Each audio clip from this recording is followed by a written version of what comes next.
You know, there's another issue that I talk about a whole lot, and I get biblical admonitions on this issue as well, and it has to do with the money issue. Money is supposed to be honest. The Bible says you should have honest weights and measures. You're not supposed to cheat. You're not supposed to lie. And yet, here we have a government. We really, it's so out of control that I don't know whether we should call them liars, others would, but they're always telling you, the politicians are always going to tell you what they're going to do for you. Well, how are they going to do it? What do they have? They produce nothing. They have to steal it from somebody and give it to somebody else. And if you don't have enough taxes to pay the bills, you create this counterfeit machine called the Federal Reserve. Oh, we spent $50 billion last year. We didn't have to print the money. And that's painless, no taxes, you don't have to borrow money. But the whole thing is, it's still theft, it's counterfeit, it's illegal because everybody suffers. You know, in the last year, we've doubled, well, maybe close to tripling the money supply with this crisis. The crisis comes on because we spent too much, borrowed too much, regulated too much, and printed too much. So the crisis comes, which was predictable. So what are we doing? We're printing more, spending more deficits and more regulations, and you think that's going to solve. You can't solve immorality with more immorality. And that is one.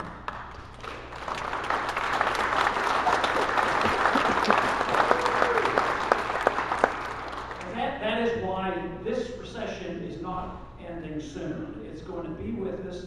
And I don't like to call it a recession because that sounds like this is pretty mediocre, you know, not a big deal. And I do understand that Iowa, in some ways, is similar to Texas. We probably haven't suffered like some of the other states, but a lot of people are suffering. There's probably people in this state suffering. There's people in this country. True unemployment is 22%. That's depression. And they fudge the figures. They deceive us with the figures. They tell you there's no inflation because they measure inflation by the CPI. Well, when the CPI gets to growing too much, they change the numbers. If they didn't tell you there's prices going up a rate of 2%, what about your fuel prices? I think they're going up a little faster than 2%. And what about medical care? What about food? All of these things, prices are going up rapidly, and the government says, don't sweat it. If we tell you there's inflation, we'll have to give cost of living increases, you know, to Social Security beneficiaries. So the whole system is based on these illusions and these false promises. But counterfeiting is a crime. The founders hated counterfeiting because they went through an episode of runaway inflation with the continental dollar. And for that reason, they wrote into the Constitution, you cannot emit bills of credit, no paper money, only gold and silver can be legal tender. That's still the law of the land. Yet just recently, a man who believes strongly in this minted his own gold and silver coins, tried to circulate them, and the government came down pretty hard on him. You can't challenge the monopoly. They charged him with terrorism, fraud, and counterfeiting. Here the government that prints all this money, counterfeits the money, they accuse this guy, 65 years old, he'll probably go to prison for 15 or 20 years. It's a life sentence for him to do what he thought was constitutional right and morally right. Nobody charged him with stealing anything or defrauding them or not giving them their silver or gold, and yet they want to put him in prison. And yet the counterfeiters now are, you know, still in operation. But in 1792, after the Constitution was written, the early Congress wrote a coinage act to define the dollar as 371 grains of silver. That was a dollar. It was the same weight as a Spanish mill dollar, and that was the definition and understanding of what a dollar was. But there's only a few federal laws, national laws in the Constitution. Counterfeiting is one of them, as well as piracy and treason. But under the 1792 Coinage Act, the penalty was death. That's how strongly they felt about somebody duplicating bits of money. And yet, no, it's the Federal Reserve. They give us low interest rates. They allow us to buy houses for nothing. No down payment. Wonderful. It's a free ride. It's a free lunch. At the same time, those in the Austrian School of Economics knew it was a bubble. They knew it was deceitful.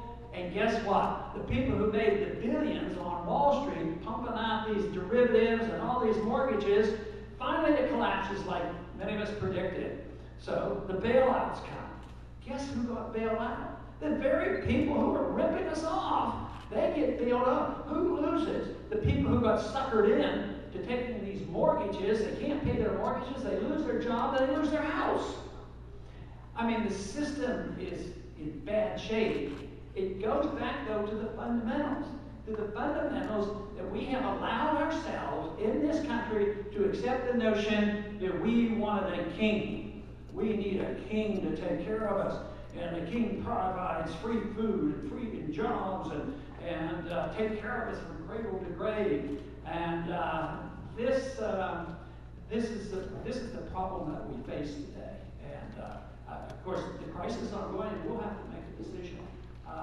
The decision is being made right now. I'm always delighted to come to colleges, and we have such great turnouts because young people are very much looking at this because you know what you're inheriting.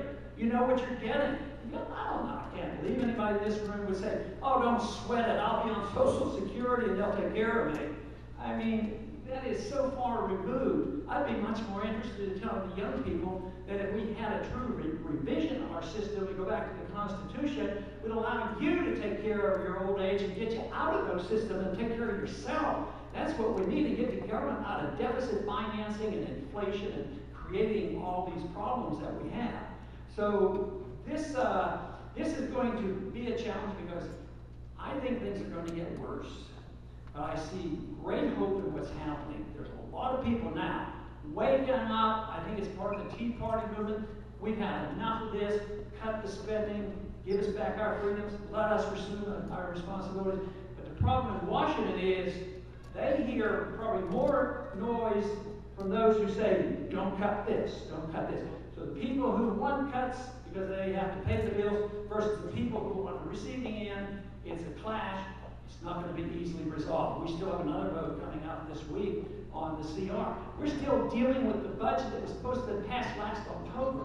That's how big a mess it is. This is the worst it's ever been. And then they have to start thinking about a budget starting this October for next year. It's unsolvable. And that is why it's going to come to an end, because they will not give up the notion of counterfeiting.